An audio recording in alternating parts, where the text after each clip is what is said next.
When you step into the current world of Manchester United, it doesn't feel like a normal football club going through a transfer window. It feels like a club standing at a crossroads, where every decision carries enormous weight, and every conversation behind closed doors could shape the future for years to come. Right now, the biggest story isn't just about which players might arrive or who might leave, it's about the growing tension and disagreement within the structure of the club itself. Reports suggest there are differing opinions at board level regarding both the managerial appointment and the direction of transfers, and while some fans might see that as worrying, there's actually a strong argument that this is exactly what Manchester United have been missing for years. For too long, decisions have felt either reactive or poorly aligned, but now, there's debate, there's friction, and there are contrasting visions. And in elite football, that can often lead to better outcomes, as long as the final call is the right one. Because that's the real issue here, not the disagreement itself, but who ultimately wins that argument and what path they choose to follow. And when it comes to the manager situation, this is where things become even more fascinating. There are suggestions that different figures within the club favor different profiles. Some leaning toward a less experienced, more culturally connected option, while others prefer a proven, elite-level coach with a track record of building success. This debate is not just about names, it's about philosophy. Do Manchester United want to take a risk on potential, hoping it evolves into greatness, or do they want to invest in certainty, bringing in someone who has already demonstrated the ability to rebuild and compete at the highest level? Because make no mistake, the next manager is not just being hired to stabilize the team, they are being asked to lead a full-scale rebuild, to create an identity, to establish consist. And ultimately to turn Manchester United back into a title-winning force. That is not a small task, and it's why the decision cannot be rushed or driven by sentiment. It has to be strategic, calculated, and aligned with the long-term vision of the club. Now, shifting focus to the transfer side of things, this is where the excitement, and the pressure, really starts to build. There's a growing consensus, backed by multiple reports, that Manchester United are preparing to make significant investments in midfield, with talk of at least 2 high-value signings, potentially in the region of £70 million each. Just pause on that for a moment, because that's not a minor rebuild, that's a statement. That's the kind of financial backing that signals intent, ambition, and a willingness to compete at the highest level again. But with that level of investment comes an equally high level of risk. Spending big doesn't guarantee success, what matters is who you spend it on. The profiles being discussed range from established Premier League talents to emerging stars across Europe, and each option brings its own set of strengths, weaknesses, and uncertainties. Do you prioritize physicality and defensive stability? Do you go for technical brilliance and creativity? Or do you try to strike a balance between the two? These are the questions that will define not just the transfer window, but the way Manchester United play next season. And then there's the possibility of a third midfield signing, which adds another layer of intrigue. This would likely depend on outgoings, particularly if certain players leave or if the squad needs additional depth due to an increased number of fixtures. The idea of bringing in 3 midfielders in one window is ambitious, but it also reflects the reality of where the squad currently stands. For too long, the midfield has lacked balance, consistency, and durability, and if Manchester United are serious about competing on multiple fronts, that has to change. But again, it comes back to execution, identifying the right players, negotiating effectively, and integrating them into a system that actually maximizes their potential. Another interesting angle in this whole situation is the financial confidence being reported around the club.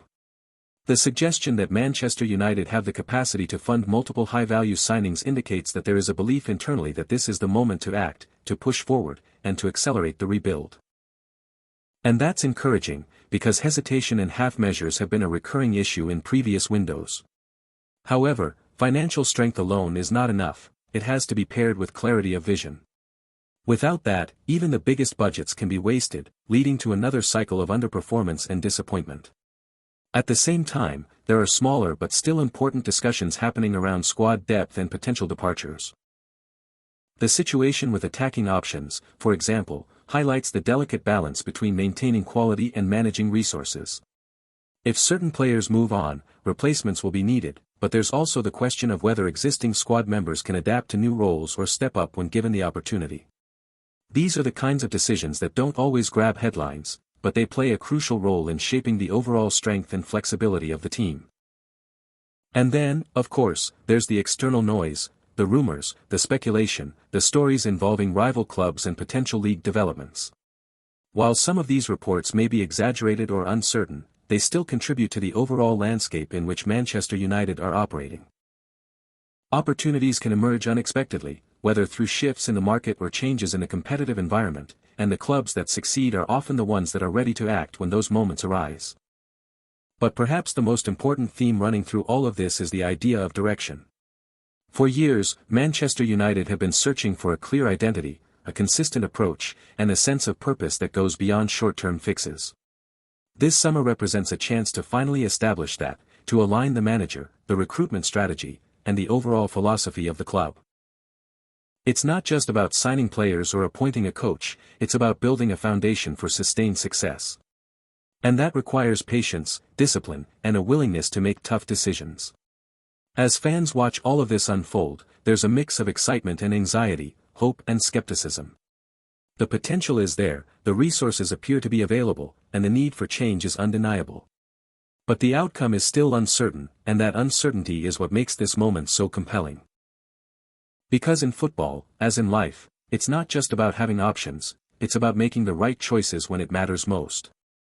Now, building on everything we've just explored, let's dive right into the real meat of it all, the names, the possibilities, the stories that are driving the excitement right now, because this is where things go from theory to reality, where speculation meets ambition, and where Manchester United's future starts to take shape in very real terms. When we talk about the managerial situation, one name that continues to spark conversation is Michael Carrick, and it's easy to understand why. There's a certain emotional pull to the idea, an ex-player, someone who understands the club, someone who has already shown glimpses of promise in his coaching journey. But this is where the romance of football clashes with the ruthless demands of elite competition.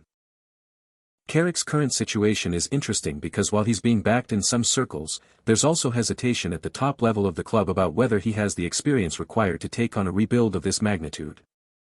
It's not about whether he's good enough eventually, it's about whether Manchester United can afford to wait.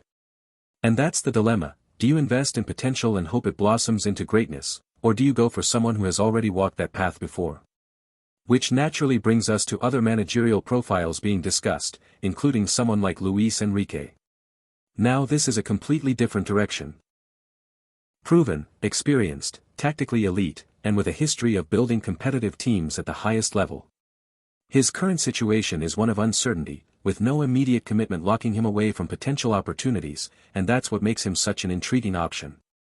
If Manchester United are serious about accelerating their rebuild, then a manager like Enrique represents a statement of intent. But again, it's not just about availability, it's about alignment. Does his philosophy match what the club wants to build? Is he the right fit for the Premier League environment? These are the questions being debated behind the scenes. Then there's Julian Nagelsmann, another name that keeps popping up in discussions, and arguably one of the most fascinating options on the table. Nagelsmann represents innovation, adaptability, and a modern approach to football that could completely redefine how Manchester United play. His current situation, having already proven himself in high-pressure environments, makes him a very attractive candidate for a long-term project. What makes him particularly interesting is his experience in building teams, developing players, implementing systems, and evolving tactically over time. If United are looking for someone to create a sustainable identity rather than just deliver short-term results, Nagelsmann could be exactly that kind of appointment. Now, shifting to the players. And this is where things really start to heat up. The midfield overhaul is clearly the priority, and several names are being heavily linked. One of the standout names is Sandro Tonali, a player who brings a blend of technical quality, tactical intelligence, and composure under pressure. His current situation makes him a potentially realistic target if the right opportunity arises, and you can immediately see how he would elevate Manchester United's midfield. He's the kind of player who doesn't just fill a role, he defines it, controlling tempo, dictating play, and adding a level of consistency that has been missing. Alongside him, there's growing interest in Adam Wharton, a younger profile but one with immense potential. His situation is slightly different, he's on the rise, attracting attention, and potentially ready for that next step. What makes Wharton exciting is not just his ability, but his trajectory. He represents the future, the kind of signing that could grow into a key figure over time. But with that comes competition, and with that comes cost, because players like him don't stay under the radar for long. Another name that keeps circulating is Elliot, and his situation is particularly interesting due to the external factors surrounding his club. There's a sense that his future could be influenced by circumstances beyond just footballing decisions, and that opens a potential window for Manchester United to act. Anderson offers energy, versatility, and a dynamic presence in midfield, making him an attractive option if the club decides to add depth alongside marquee signings. And then you've got Joao Gomez, a player who brings a completely different profile, aggressive, combative, and relentless in his approach. His current situation makes him a viable target, and you can easily imagine him adding that bite and intensity that United's midfield has often lacked. He's not just about flair. He's about work rate, disruption, and control in the toughest moments. Carlos Baleba, this is a player who perfectly fits the modern blueprint of what top clubs are looking for: young, powerful, technically capable, and bursting with potential. Baleba's current situation makes him one of those rising stars who hasn't yet fully exploded onto the global stage, but everyone in the game knows it's coming.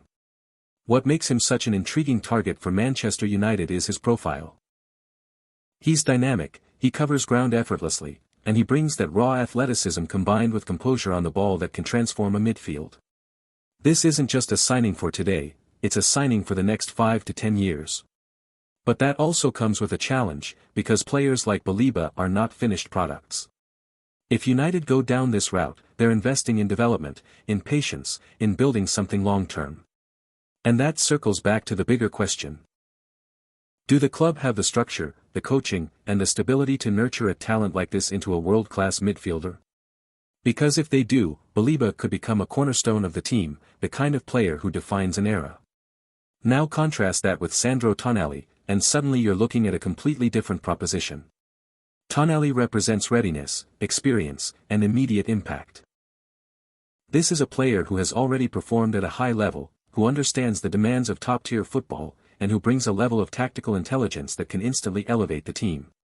His current situation makes him a very interesting name in the market, especially if opportunities arise for movement, and for Manchester United, he would be the kind of signing that signals seriousness.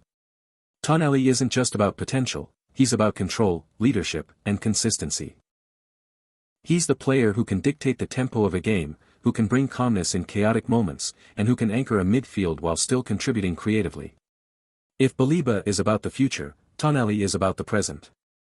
What's fascinating about all these names is how different they are, and that's where the real intrigue lies. Manchester United aren't just choosing players, they're choosing an identity. The combination of signings will determine how the team plays, how it competes, and how it evolves over the coming seasons. And that's why this transfer window feels so important, because it's not just about improving the squad, it's about defining the future.